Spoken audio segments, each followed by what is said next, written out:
Përsëri, historia nuk ndalet. Një dëshmi të rënditëse u dha para pak ditësh për Bleona Matën, vajza e vogël e cila u zhduk 15 vite më parë në Kukës, më saktë në fshatin Zapod.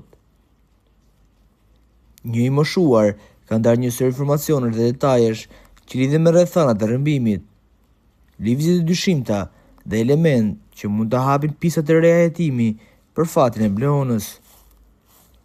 Në ftesën e 5, nëna Bleona Matës, Bukuria, u shpreh se dhimbja e 15 viteve pa drejtësi po e vret çdo ditë dhe se hallet e saj do të jenë në burg për rrëmbimin që kanë bërë. Kjo dhimbje po më djeg dhe e përvëlon, por shpresat e mia ringjallin dritë që një ditë do e përqafoj me mall vajzën time. Mendoj që një herë do t'ja dëgjoj zërin. Ai dinte shumë gjëra, ai zotëria e falenderoi. Kur ka qenë tek njerëz të humbur, gjithë fshatarët e mbajnë të fshehtë këtë para policisë se kishin frikë. Atë ditë është parë një makinë me targa vlore, përse vënoi kaq shumë drejtësia dhe ne përjetojmë këtë dhimbje. Ai zotëria ka thënë, jam moshë e vjetër, e kam ditur këtë informacion, por nuk më ka lënë familja. Nuk dua të vdes me këtë breng, ka thënë.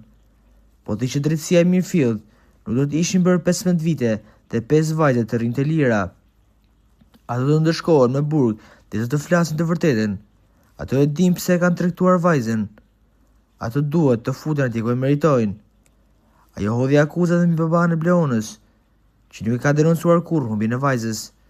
Po si ta kërkoi babai, ku është turpi? U zhduk vajza, gjithmonë kishin presion nga vëllezërit, duke marrë presion mos të nxirrte motrën në televizion. Unë denonco, ai tërhiq.